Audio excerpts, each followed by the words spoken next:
Hello, good morning. Okay, we have to get this thing off. Right. Hello, good morning. Welcome. Sat Sri Akal, Namaskar, Adab, Salam, Mabuhay, Ayubhavan, what else can I? Bonjour.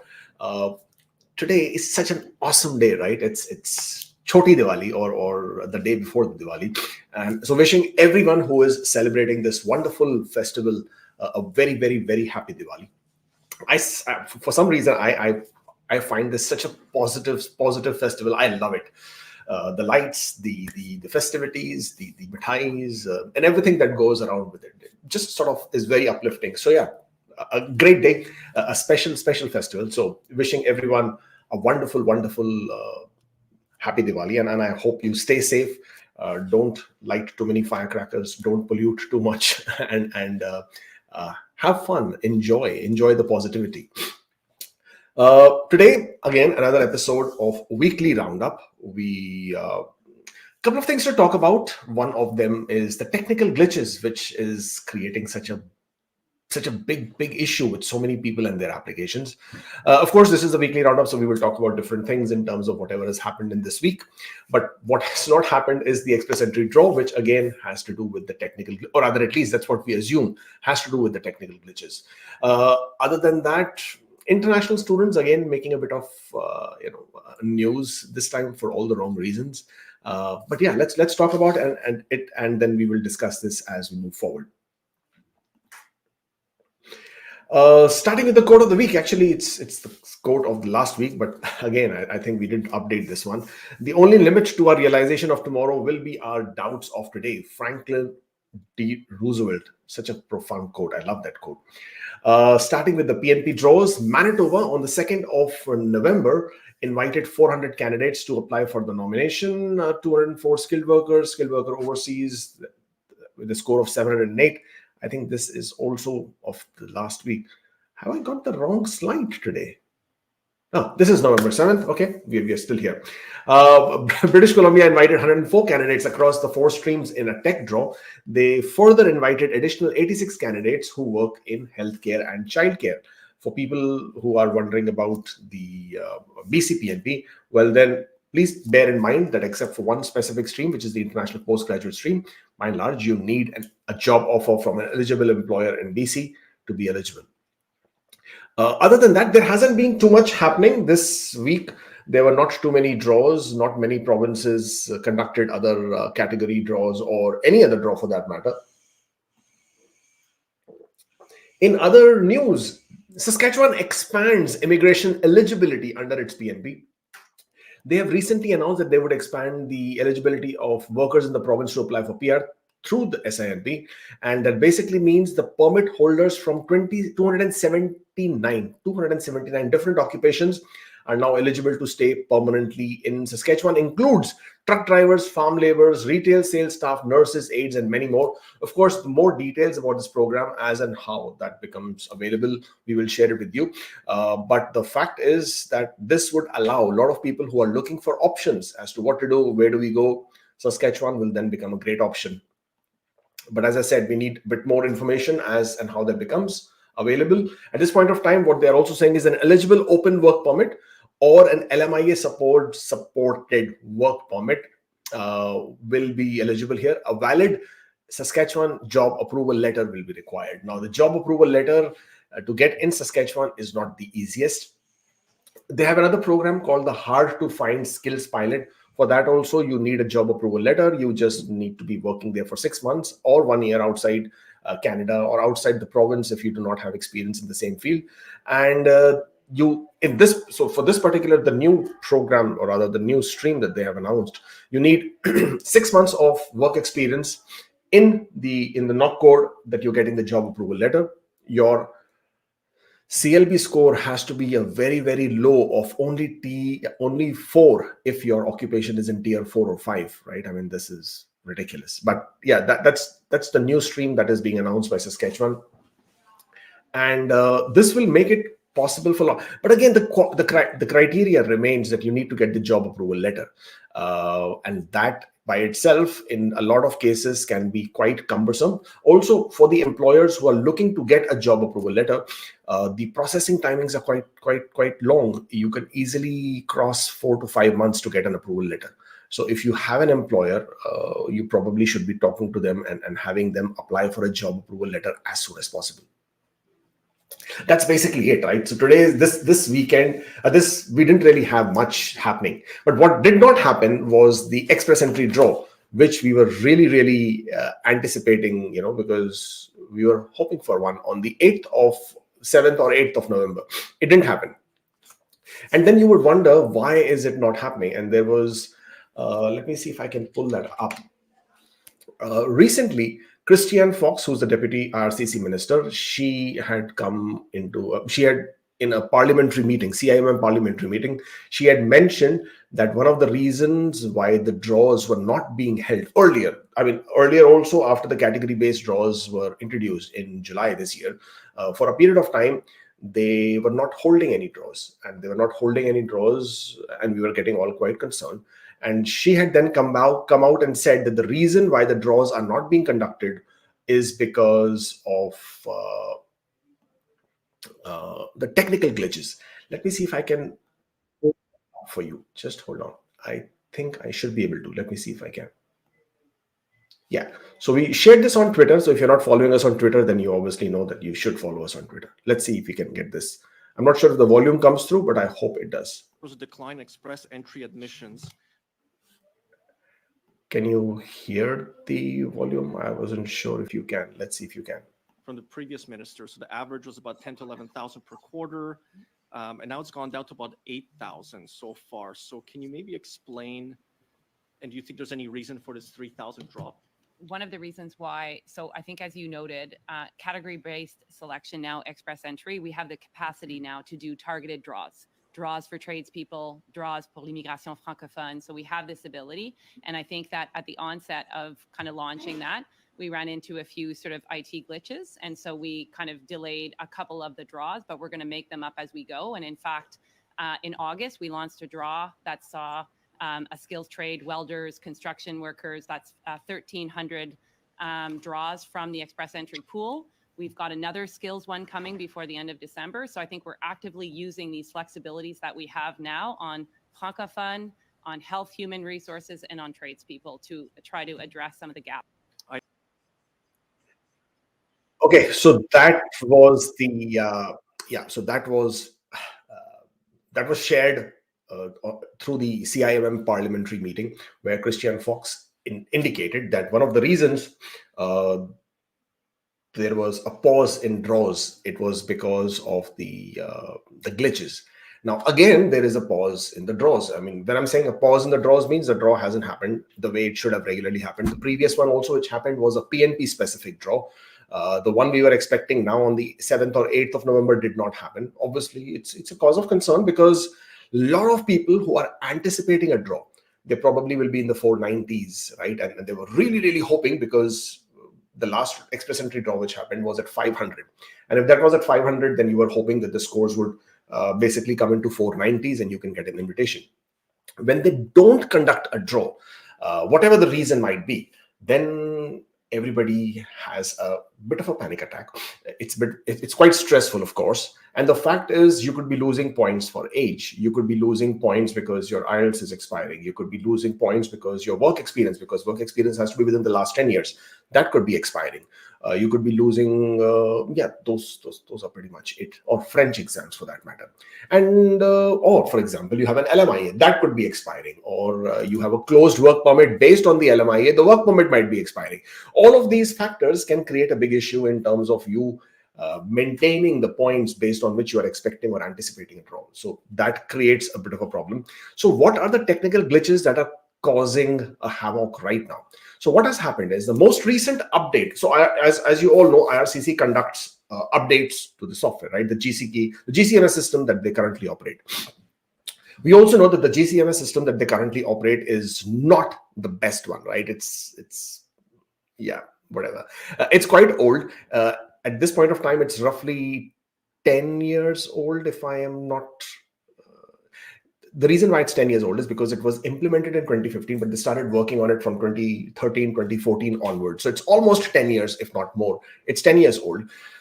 It was always, there are a lot of band-aid efforts that have been created within the system to keep it running and keep it going. Of course, they are creating other portals. They're trying to sort of figure out other ways of handling as well. But the current GCMS system on which they work, it's about 10 years old, right?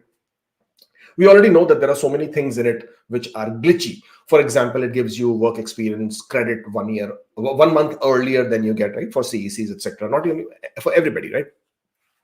But what has happened recently is in the most recent update that they conducted, they introduced a postal code, mandatory postal code field for your Canadian addresses. Now, I cannot show that to you because in order to show it to you, I would have to go to my client's accounts and that would disclose some confidential information, which I obviously can't. But this is for people who have received an ITA. So if you haven't received an ITA, this does not make any difference to you.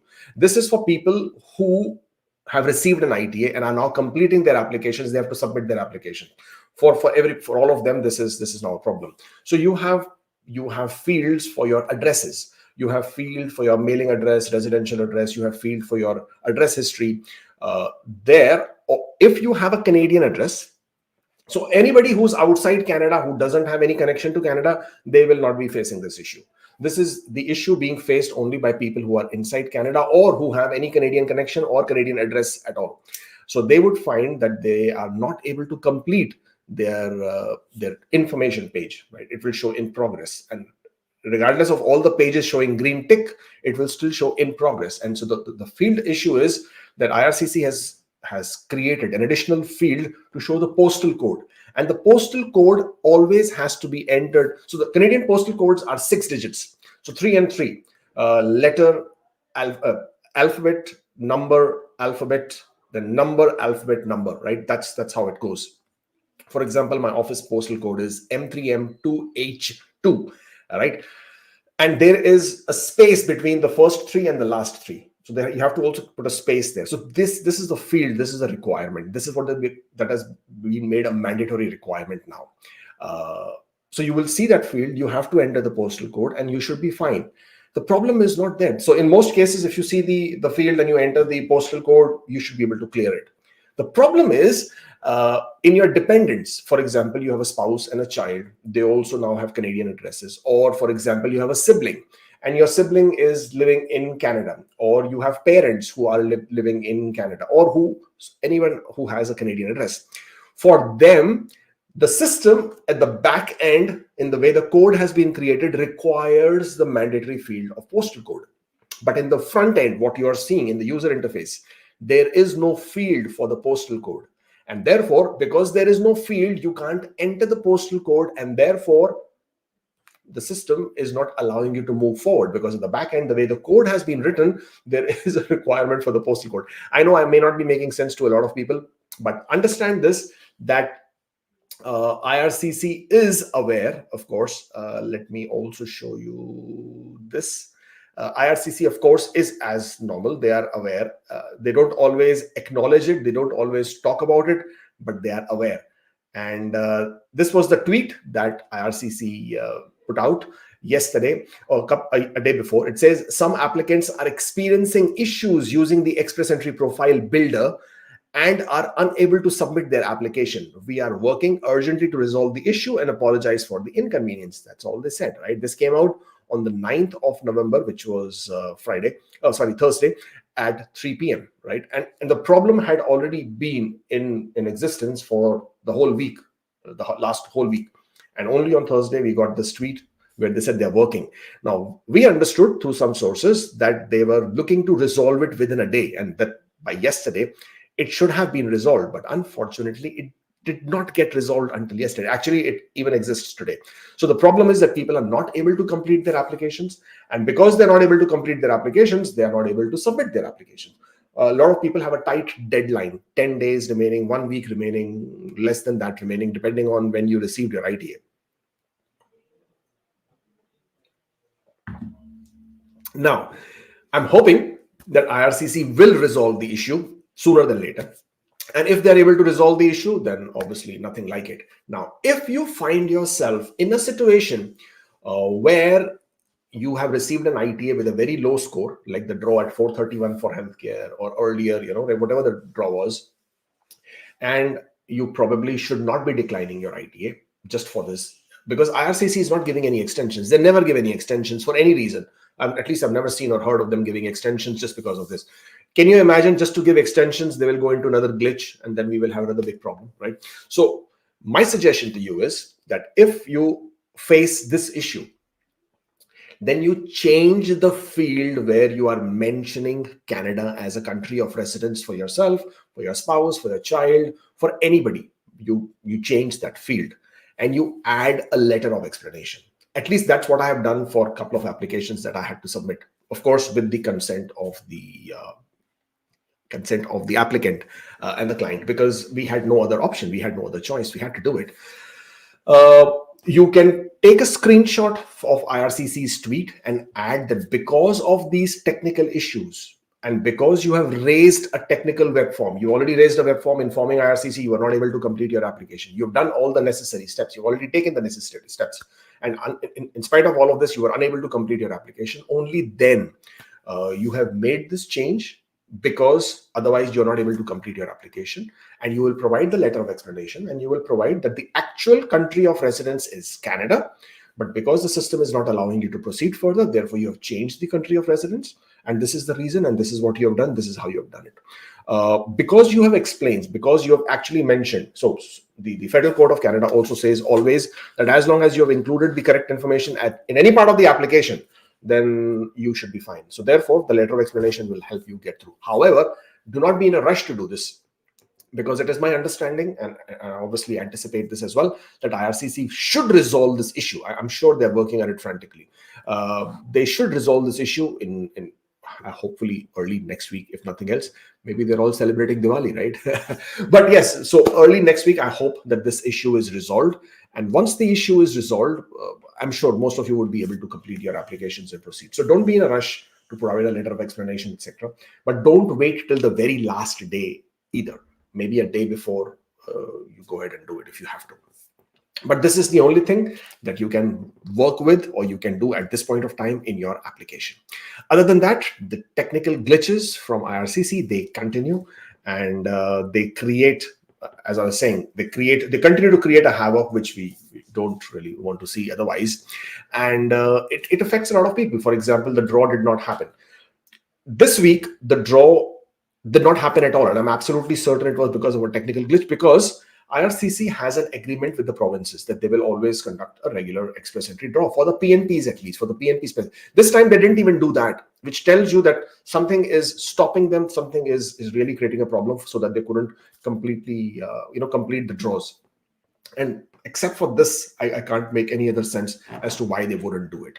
If nothing else, even if they don't want to hold the draws, even if they don't want to issue any ITAs, even then they would have to conduct a PNP specific draw, right? So for them to not conduct even a PNP specific draw is something which indicates that this is what the ongoing problem is. Now, just the way you heard Christian Fox speak earlier, I am hoping that once they resolve the technical issues, they will start conducting the express entry draws again. And once they start conducting the draws again, the regular draws, they will make up for it by conducting probably a back-to-back draw, or by conducting a high number of invitation draws, or issuing more, consecutive draws if they have to. Probably what they did in March, right? They did 21,000 invitations in a span of 2 weeks. Now, also keep in mind that they are restricted with the number of ITAs per year.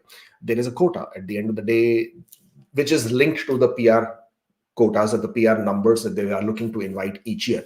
In my opinion, the number of ITAs that are being issued are already exceeding as to what they should have issued for this year, or they could have issued for this year, bearing in mind the number of PR immigrants, or rather the PR quotas that are available for 2023 and 2024. As it is, all the ITAs that are being issued from August, September onwards are primarily towards the PR quota of 2024, primarily. Okay, keeping in mind that the keeping in mind that it takes about 6 months is the standard processing time. So on an average, most of the applications are being processed between 4 to 6 months anyways, right? So keeping that in mind, bearing that in mind, even if you get an ITA, you have 60 days to complete your application, then you complete your application, then you have the R10 stage, which can take 30 to 45 days. And that is when the application process gets started. So bearing all of these factors in mind, all these ITAs that are being issued are towards the 2024 PR quotas. But that also means as we go into 2024, the first half of the year will still be the PR quotas towards 2024 PR quotas. And the second half of the year, they will start issuing ITAs for the PR quotas for 2025, right? So that's basically how you would understand that they would proceed. But keeping in mind the PR quotas for 2023 and 2024, the number of ITAs that they have already issued, which is more than 90,000 at this point of time, and we still have a month and a half to go. I am, in my opinion, at least the number of invitations are already exceeding. But the fact is that they did not conduct the draws and they have to conduct some draws. And so hopefully they will play a bit of a catch up and they will make up for these missed draws and issue some big number invitations or back-to-back invitations, which will then give an advantage in two ways, okay? And let me tell you how the advantage is. One, if they issue a back-to-back draw or they issue a consecutive draw kind of a thing, then a lot of people in 490s have an advantage, have an expectation that this, but also at this point of time, we do not know what is the pool breakdown. The last pool breakdown we have is after the PNP draw, which happened, and we do not have the last 2 weeks data. So we don't really know how many people are there in the pool with the PNPs or nominations or above 500s. But hoping that they will be making up for this, the draws that were not conducted. And if they issue a big size chunk, let's say 4,000, 5,000 kind of one draw, and then again following week another 4,000, 5,000 kind of a draw, there's no harm in hoping and expecting. Then your 490s basically come into play. 480s not, I mean, at least not yet, until and unless they really go on a rampage and conduct a back-to-back, what they did in March when they invited 21,000 people in a span of 2 weeks. If they do something of that sort, which would be absolutely incredible, but I wouldn't bet on it, to be very honest, because that would be too many ITAs, number one, and I don't think they have the reason to do it at this point of time, considering it's the end of the year and the ITA quotas are also restricted. But let's see how this plays out. As of right now, the glitches continue. The glitches are there. So until those glitches are resolved, they obviously will not conduct another draw. And it is also currently holding back people from submitting their application. So you already know now what you can do to submit your application. Just wait it out until early next week. And if you really have to, because you're running past your deadline, then of course you know what you can do in terms of adding a letter of explanation and giving correct information as to what it should be. But that's primarily it in terms of the glitches. Connect with us on social media platforms. We are there everywhere, almost Instagram, Facebook, YouTube, Twitter, etc., etc. Do subscribe to the channel. I would really appreciate it. The numbers are a small motivation to see if they go up, and we really like to see that. And at least we are reaching out to more and more people. That is always a good sign. Other than that, I have something else to talk about today. Though this was not something which I wanted to in terms of okay. I'll let you be the judge of what this is about. Now, this is about international students. And there is a very recent article which has come in one of the main newspapers and the media channels, and that is about the international students using the food bank in Canada to get free food. Right. So how do you see free food? That is very important. Do you see free food as a way of getting that as an advantage because you can get free food? Or should you get the food bank, or rather should you be using the food bank only in the condition where it is a dire strait or dire condition or dire need? What would you basically say should be the way to do it? Let me see if I can pull this up for you. Yes, I can. So this is the most recent article shared by CBC News, and it says a Toronto area food bank is turning away international students, saying they are supposed to have enough money to support themselves, but these students are required to have $833 each month for all of their expenses. Now, what they're indicating is that there is one food bank in Brampton, in the Peel area, where that food bank has decided that they will not. Let me see if I can click on it and get this thing also shared. Hold on. It's important to understand this one. So let's understand this one. Okay, so this is the article. No international students as the need grows. The Brampton Food Bank is turning students away. Now, why are they turning the students away? Because obviously, there are a lot of students who are turning up to so basically take advantage of the food bank. What are food banks? Let's understand what are food banks, okay? And that's what they're saying. We're getting groups of 3, 4, sometimes 9, 10 with their backpacks ready for free stuff. We tell them we can't feed you, you're responsible for yourself and your family. So what are we talking about here? Food banks are basically charitable, I wouldn't say organizations, but charitable platforms whereby anybody who's hungry, anybody who cannot afford to have groceries or food, etc., they can go to a food bank and then they can, get some grocery items. Now, these food banks are funded because people want to donate. People have charitable factors.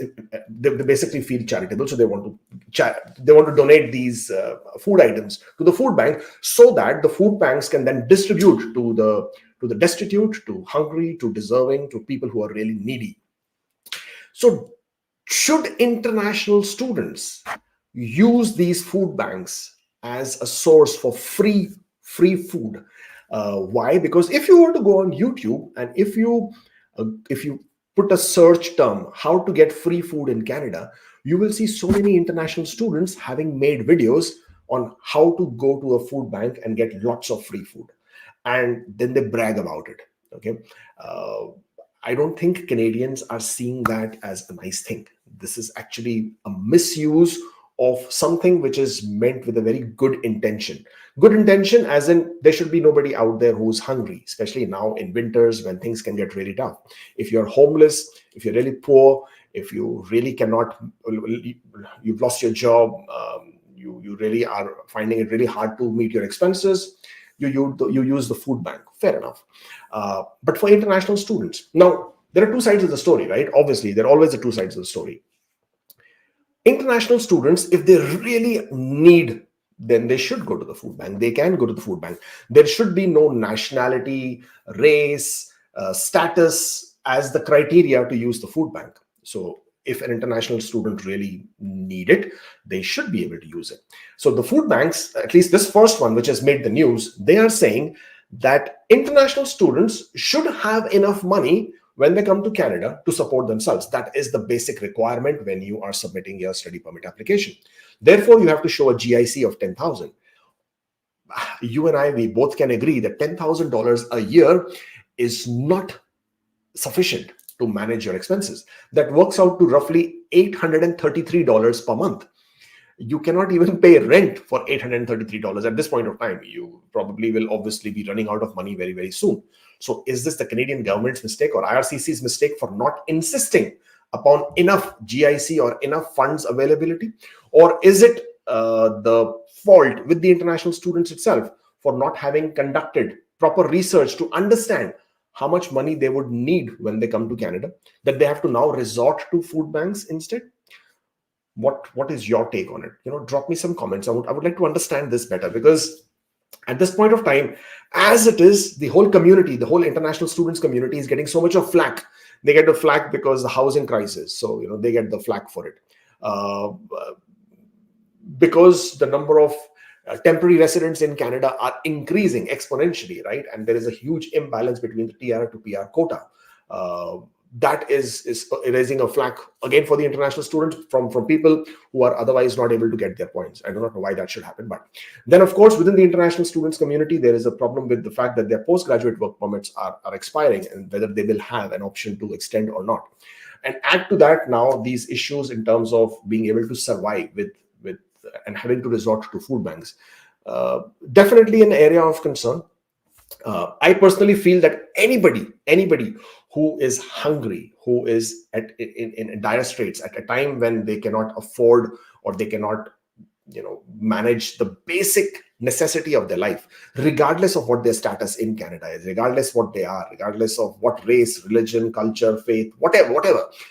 If they have an option like this, a food bank, then they should be able to use it. They should be able to go and take advantage of that availability, of that generosity of for people at large. But if you are a person who is using that to misuse it because, hey, it's free food, I can get that and I will save some money and I can instead go and party somewhere. Or, hey, I can save some money on groceries and pay for my EMI or installment for my Mustang or for my expensive iPhone, then I think it's an abuse of this provision, and it doesn't bear very well on people. So yeah, you are the best judge. You yourself know what you should or you should not do, and therefore you're smart people, and therefore you can make the decision yourself. That's basically all I had for today's weekly roundup. We'll take questions, of course, very quickly. I have until 12 p.m. to complete as many questions as I can. I'm going to go through them very, very quickly. So first question is, should we wait for IRCC to resolve the glitch regarding zip code? Deadline to submit application is in a week. In my opinion, I think you should wait at least until early next week. But if you are towards the last 2 days of your application deadline, then the way I have said, you can change the country of residence from Canada to your home country if you have to, and then definitely add a letter of explanation explaining why you have done what you have done and what is the reason for doing it. Because if IRCC does not resolve the issue in time and you are past your deadline, you will not be able to submit your application anyway. So you will lose that opportunity. Instead, submit the application with a letter of explanation, and hopefully that should be the way out. But definitely wait until early next week till they can sort this issue out. I have submitted CEC application. Biometrics is completed. My spouse, who is in India, can I consider my application will be approved since biometric is done? Eligibility check not started. No, sir, you cannot assume or you cannot consider that just because biometric has completed, your application will be approved. Biometrics is just one part of the process. Actually, the first part of the process, which requires you to complete your biometric data so that they can check criminality and background and security. In addition to that, your assessment still has to be done. Your eligibility has to be approved. Okay? They have to approve the fact that you are eligible in express entry. They have to approve the fact that you are your points that you're claiming, they are valid and your claim is valid. Only after that, the security background checks also have to be completed. Medical checks have to be completed. And only once that is done, does your application get approved. So no assumptions at this point of time. Upfront medical done on 22nd September. No changes were made in policy. Should I upload it? Yes. Is LOE required? Yes, you can. If you've already completed your medicals, you can add that. And you can add a letter of explanation that if you still need me to do new medicals, then send me a request and I will do it. But here I have done the medicals. This is what you can, you can add to your application. Postgraduate work permit expiring 2024. Should I apply for PGWP extension to buy time and apply for bridge open work permit? Can this have any repercussions? If you apply for something which is referred to as fake extension, or if you apply for an extension of your work permit, though you are not eligible to do so, does that have repercussions? No, it doesn't have any repercussions, in the sense like you're not going to get banned. You're not going to get your application, your PR application is not going to be impacted because you made an application which you are not eligible for. At most, of course, because you were not eligible to apply for an extension of your postgraduate work permit, at most what's going to happen is that your application for extension will be refused. And at that point of time, you will be out of status. So therefore, you will be out of status. Now you have to restore your status. If you are eligible to restore your status, you will be able to do that. In sense like if you have an LMIA, you can get your restoration done. You can apply for your bridge open work permit, depending on the fact whether you're eligible for your bridge open work permit or not. But repercussions, no, I don't see any repercussions as such, except for the fact that you lose your status. You can also restore your status and then change your status to a visitor. So apply for a visitor record. Just because you have a TRV, just because you have a visitor visa which is valid for 2 years, 3 years later, does not mean that the minute you lose your status, you automatically become a visitor. No, that's a huge, huge myth, which will have severe repercussions, because then you would have lost your status. You would think you have status, but you don't have status. And then you will run out of your 90-day period and you will not even be able to restore your status. So just having a visit visa does not mean your status automatically changes to visitor. You have to apply for restoration of status, and then change of status to a visitor, also referred to as a visitor record. So you'll have to do that. You can, of course, you can do that. So that's what you can. Do you know the estimated process time for closed work permit from India? I applied on 1st of September. No, I don't. You can check IRCC's website for current processing time. Also bear in mind that due to the current diplomatic standoff, there could be a bit of a delay in the processing there as well. I'm on a closed work permit. My wife is on an open work permit. How long can we legally stay in Canada after my work permit expired? What are the options? We extend our stay until we find a new employer. Well, you cannot stay in Canada if your status is expired legally. Of course, you cannot. But after your status expires, you have 90 days to restore your status or change your status. So you have a 90-day period. So if you want to say how many days can I stay past my expiry, then probably the answer is that 90-day period. Because after the 90-day period, you no longer can restore your status, and therefore you would become a person who is undocumented and illegal, and you should ideally leave Canada at that point of time if you do not have an option. Rahul, thank you for the super chat. I can see my COPR document on my application tracker, but no email from IRCC or update on GCKey. What's the issue? Did they approve my PR application? Well, if you can see your COPR details on your tracker, then the good news is that your application is probably approved, rather. It is approved, but they do not send out the emails or IRCC does not release that information to you immediately. It is done in batches. It is always done in batches. It never happens immediately that the minute the COPR information is processed, you will get an email. It takes time. Sometimes it can take 1 week. Sometimes it can take 2 weeks. I have a client who is sitting for 45 days with the COPR details, and still we haven't heard from IRCC in spite of sending them reminders or asking them for updates. 45 days and we haven't heard back. So it could be for various reasons that they're holding back. Could be some final checks that they need to do. Could be that they're waiting for some other update within your application itself. But once you do have your COPR details updated, then in most cases your application is approved, and from there on you shouldn't have any problem, unless there is something drastically wrong somewhere. How do IRCC generally verify foreign work experience, especially of a candidate that is from India? Do they visit physically to the location of work? Well, there are several ways IRCC can validate your work experience. First one can be, they can call your, first one is basically they validate through the open data. So they will go on Google, or just like anybody else, they will check online. They will try to check the company's details. They will try to check your details. They can check your LinkedIn profile. They can check your employer's LinkedIn profile. They can check your employer's social media platform pages. They can check the website. They can check when was the website created, or when was the domain name registered. That is also another issue, right? There are some people who create fake documents. They register the website, which is so recent, and before that, the document has already been issued. So all those kind of ridiculous things that people do. So online is one of the main ways that IRCC validates the work experience to see if everything matches. The logo matches, the title, the letterhead, the name, company of the name, and the name of the company matches, the address matches. All of that verification is done. If they have any reason to doubt, then the next step is that they can contact the employer or the company. Could be through phone calls, could be through emails. That is how they will do it. If they really do still have some very serious doubts, you could be called for an interview along with your documentation. If they otherwise also have doubt, then the physical verification is always an option for them. They might use third-party services who can do a physical verification of your workplace and conduct some investigation to understand if you genuinely did work there for the period of time that you are claiming. Okay.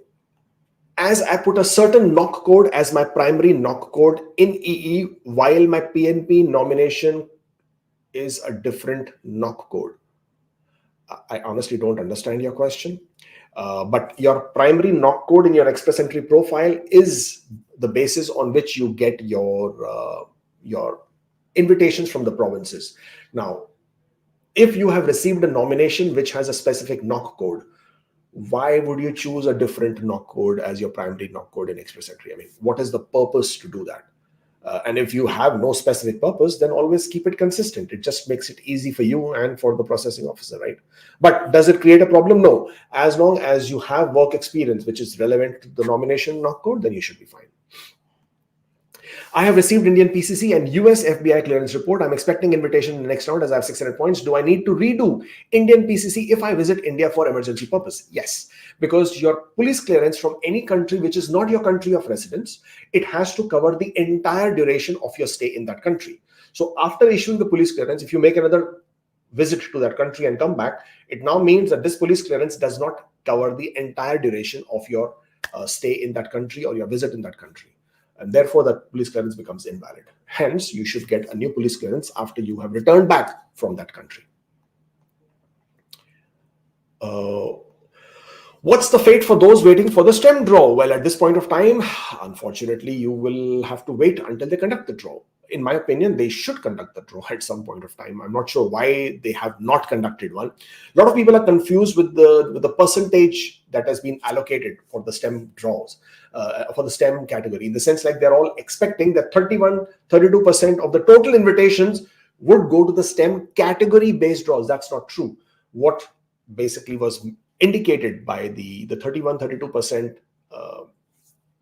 allotment to go to the STEM candidates was that from the total invitations that are being conducted, that are being issued, PNP invitations, regular express entry draws, CEC draws, FSW draws, whatever that might be, before category-based draws started, whenever that was happened, the total number, out of the total number of people invited, okay, the 33% would be of the background from STEM category draws, from the STEM categories. So that is what they meant. They did not mean that STEM categories would get 25,000 invitations, something of that sort. So that was not what was mentioned or indicated.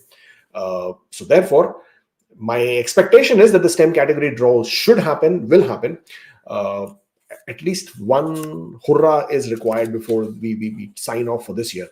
But I don't know when. There is no way to speculate or predict or indicate when that might happen. CEC Inland, AOR May 2019, and dependents are in India. All status completed May 2019. That's 4 years. Wow. All status completed in tracker, got medical surveillance letter for the kids on October the 19th, 170 plus days. Do I need to raise web form? Listen, are you referring to date 19th of May 2023, or are you saying 2019 May? Because if it is 2019 May, this is ridiculously long. You should be going to an immigration lawyer and raising a request for mandamus. But if you are referring to 19th May 2023, and that is the date you're mentioning, then it's not a big deal. You are still within the average processing times or standard processing times. You just need to wait till the processing is completed. And going to MPs is of no real consequence. I mean, MPs cannot expedite your application. At most, what MPs can do is probably get an update for your status. That's at most. That also sometimes is not really detailed. And by raising a web form, of course, you can raise a web form to ask for status update. But I have never seen any web forms being responded in the sense as to what exactly is the status of your application. But yes, you can definitely. You can also order the GCMS notes to understand what is going on with your application. But that's pretty much what you can look at doing.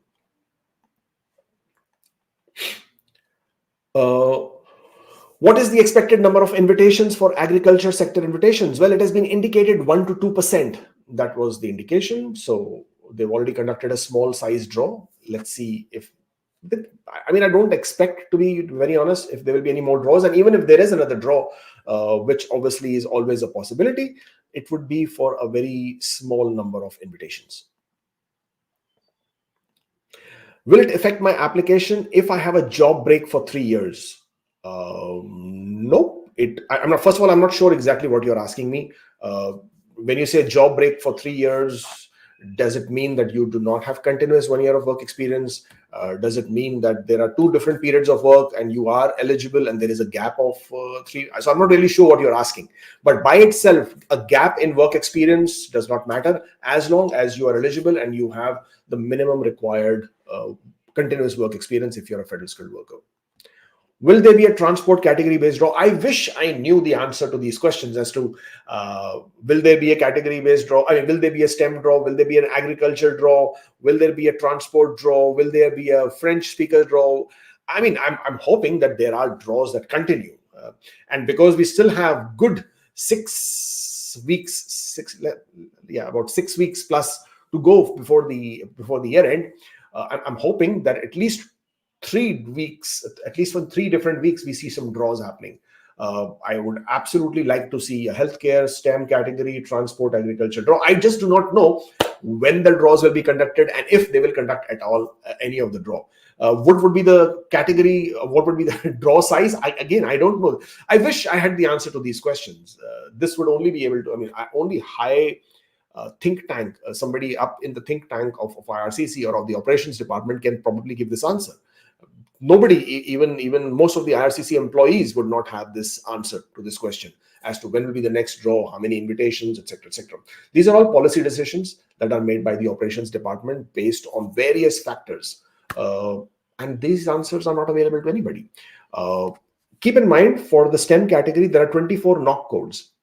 There is no way to ascertain as to how many people with these different NOC codes are in the express entry pool. There is also no way to know how many invitations will be issued, and based on that, what will be the score size.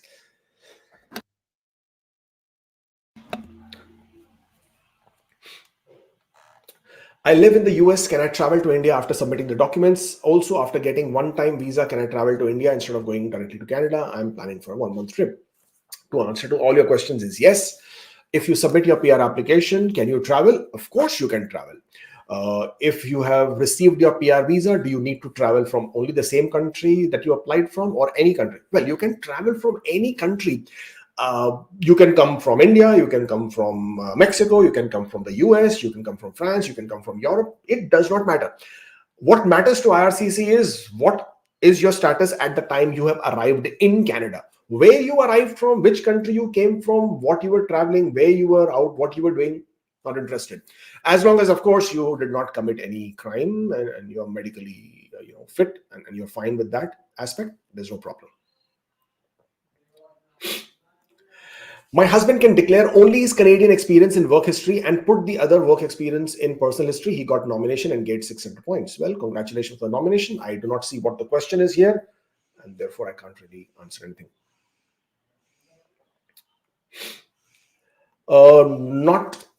I have passed everything. Last update was a month back, but I didn't receive any COPR. Is this update a technical glitch? Again, I don't see what you're saying. Once your COPR details have been updated in your PR tracker, you will be able to sort of see those details, and then you will know that your application is approved and that the email is just around the corner.